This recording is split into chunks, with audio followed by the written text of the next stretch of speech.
8 de la mañana con 5 minutos, estamos ya en la recta final de la primera hora y es momento de entablar contacto con Paola Arévalo. Ella es especialista en emergencias y desastres. Con ella vamos a hablar de cuál es la situación, qué es lo que pasó con los trabajadores de algunos sectores, entre ellos, por ejemplo, el de la salud, los denominados héroes de la pandemia, quienes pues no pararon nunca sus actividades y apoyaron mucho en las gestiones en cuanto pues inició la pandemia, fueron los que se sacrificaron y a los que se les reconoció como los héroes de la pandemia y que hoy están desvinculados. ¿Cómo está, Paola? Bienvenida, buenos días.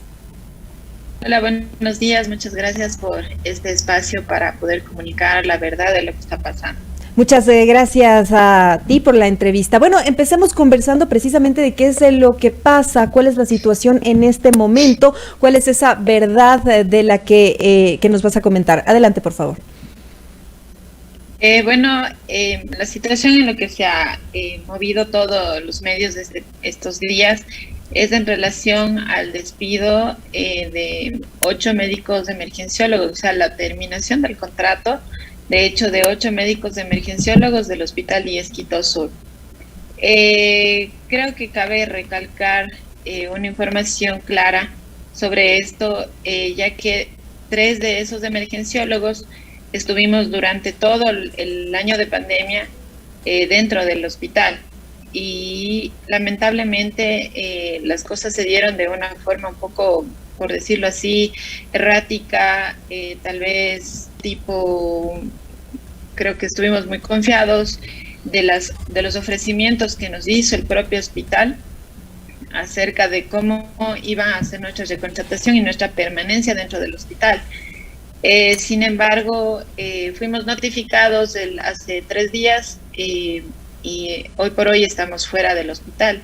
Entonces, nuestro reclamo es que nosotros, siendo los dichosos héroes de pandemia, hoy estamos fuera de nuestras unidades de trabajo y no solo eso, sino el daño que se produce a la comunidad, ya que el hospital se queda sin médicos especialistas. Es un servicio que siempre ha estado en déficit de médicos especialistas y hoy por hoy mucho más.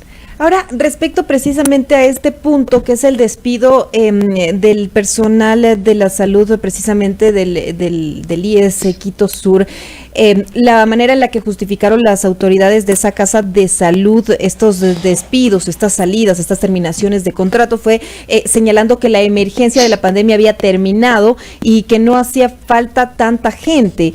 ¿Cuál es la realidad ahí, Paola?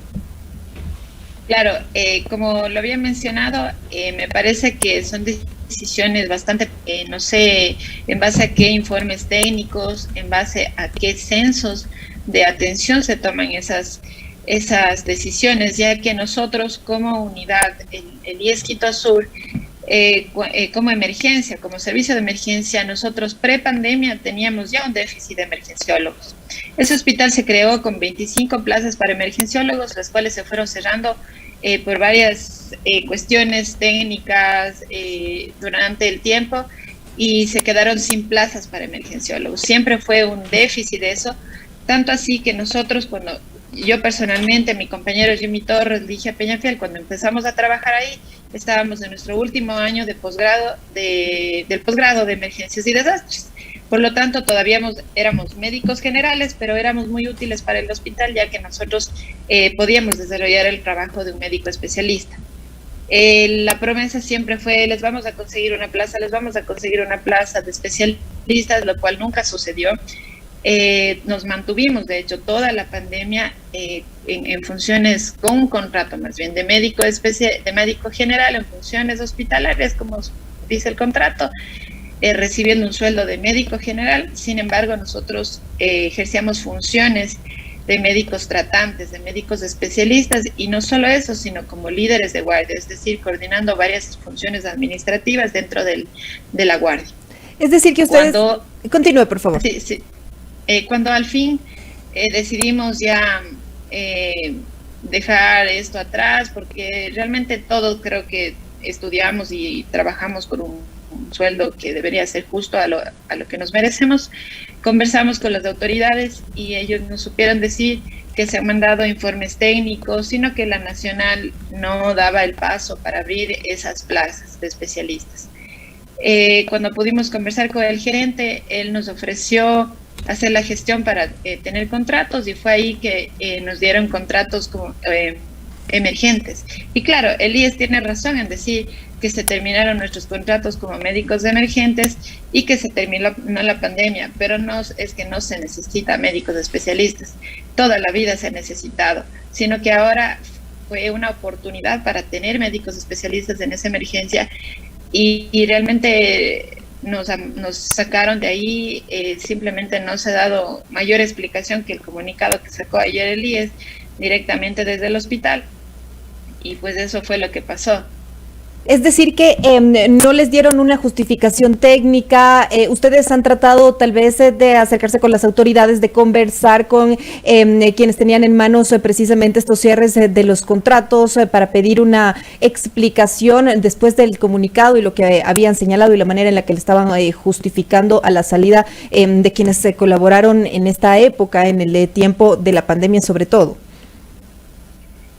O sea, lo que nosotros nos llegó fue un correo del cese de aportaciones, con eso nos enteramos. Y a la par sucedía la posesión del nuevo gerente dentro del hospital, y justamente en esa misma noche a nuestros equipos llegaron las notificaciones de salidas firmadas por el nuevo gerente. Cuando con el gerente anterior habíamos establecido, y con recursos humanos, se había establecido que íbamos a ser recontratados luego que se acabe los 3 meses del contrato emergente, y que se iba a recontratar. De hecho, la nacional había aprobado un presupuesto para nosotros de 1 año mientras se podía gestionar el proceso de nombramiento o alguna cosa así. Pero cuando yo intenté comunicarme con recursos humanos, lo único que nos supieron decir es que lamentablemente la nacional no les renovó los contratos y que lamentablemente no nos habían podido avisar, nada más. ¿Ustedes han tratado de acercarse a las autoridades del gobierno? ¿Van a tratar de gestionar de alguna manera acciones para tratar de que se les abran nuevos espacios, o tal vez en otros lugares donde ustedes puedan precisamente hacer lo que saben, que es salvar vidas, el tema también de atender las emergencias, etcétera? Claro que sí. O sea, yo creo que aquí ya corresponde hacer lo que siempre debimos haber hecho, que es ir a las cuestiones legales. Porque ya hemos sido bastante tolerantes, hemos tolerado, creo que por amor a nuestra profesión y por la necesidad económica que muchos tenemos de tener un trabajo, de tener un sueldo. Ya hemos soportado más de 1 año una explotación, que nos vean literalmente la cara, de tratarnos como médicos especialistas. Claro, ellos, sí son lo máximo, que sí, pero el rato del rato pagándonos menos, y eso se llama explotación.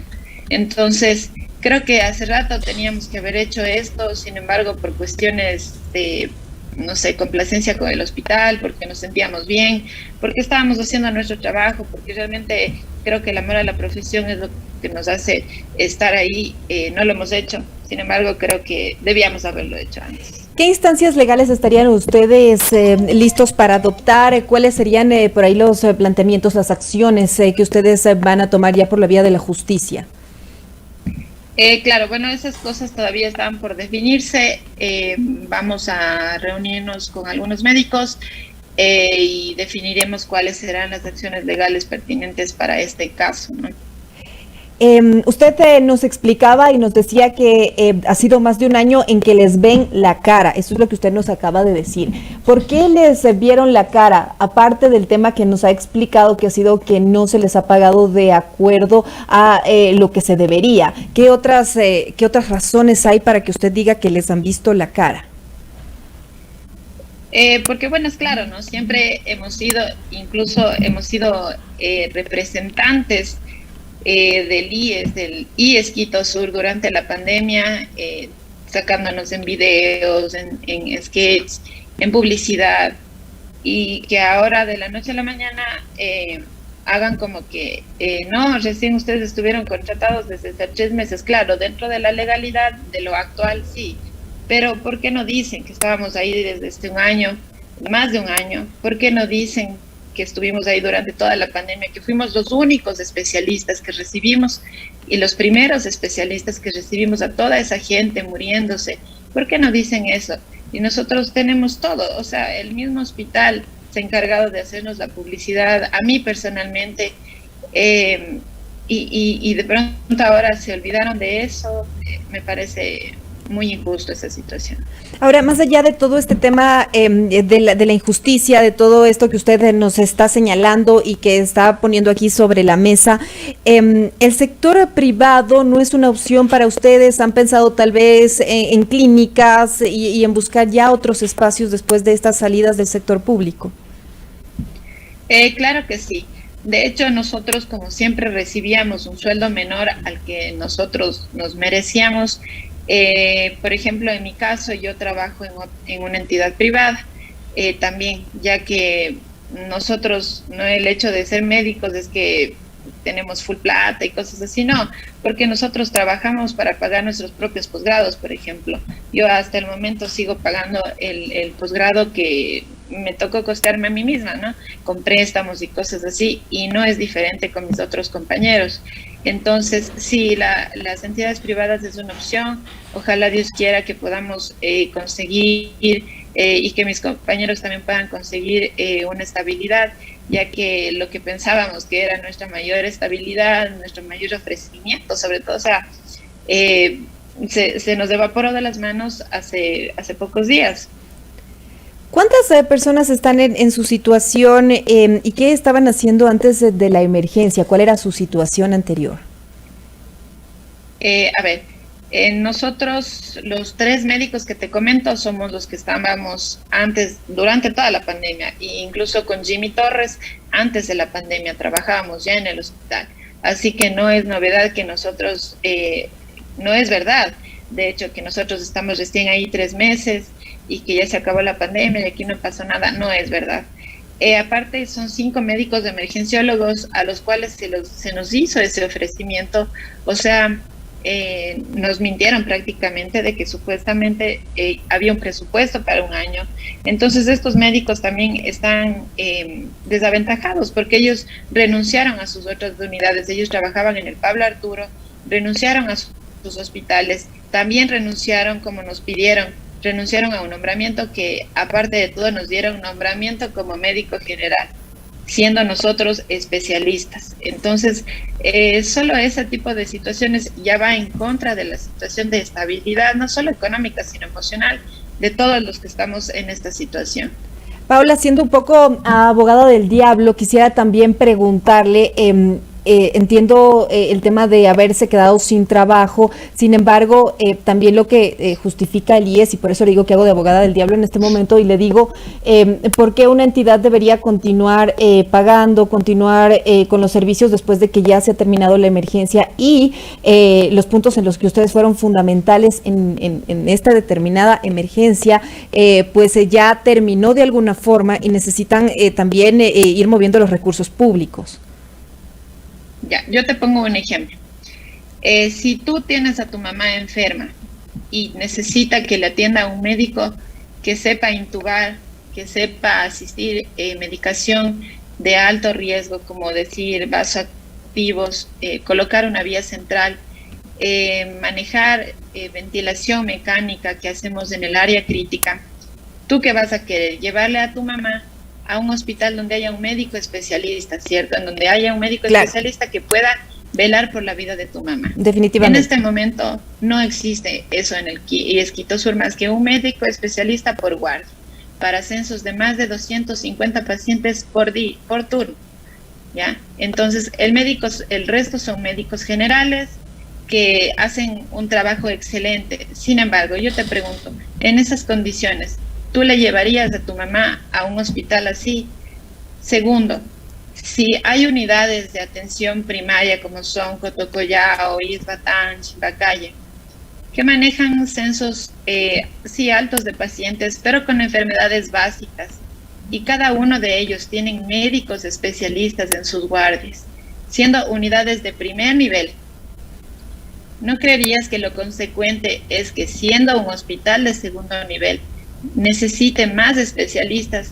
Por eso digo, las decisiones técnicas en base a estas necesidades fueron enviadas. Quien toma las decisiones no tiene idea de lo que está pasando en el hospital, no tiene idea de lo que hacemos en este hospital. Y cuando hablamos no tiene idea de las necesidades del hospital. Cuando hablamos de quien toma la decisión, estamos hablando también del personal administrativo, de quienes se encargan precisamente de cerrar los contratos, es decir, personas que son ajenas al sistema de salud per se y que más bien están por el lado administrativo, Paola. No te sabría decir quién toma esas decisiones, pero estoy muy segura que no es, bueno, me atrevería a decir que estoy segura que no debe ser un médico, porque creo que cualquier médico que tiene idea un poco de la salud del país pensaría este tipo de cosas que te estoy diciendo y se tomaría una decisión en base a estas necesidades de salud. Te pongo otro ejemplo. Antes de la pandemia, nosotros teníamos censos de pacientes de más de 400 pacientes. Hemos llegado a atender incluso hasta 700 pacientes en un día. Antes se trabajaba con un médico especialista, bueno, ni tanto especialista porque éramos nosotros pagados como médicos generales, pero cubriendo esas plazas. Y con los médicos generales, antes de la pandemia. Durante la pandemia, uno de los mayores censos fue creo que hasta 400 pacientes, o sea, menos que lo que veíamos antes de la pandemia. Pero era más duro. ¿Por qué? Porque tú veías cada día a tu paciente muriéndose, porque tú veías a tu paciente grave, entonces tú necesitabas tomar decisiones más técnicas y más difíciles sobre esos pacientes. Y eso fue lo que cambió en la pandemia. No es que antes de la pandemia había menos gente, con la pandemia hubo más gente y por eso ya no les necesitamos. No es así.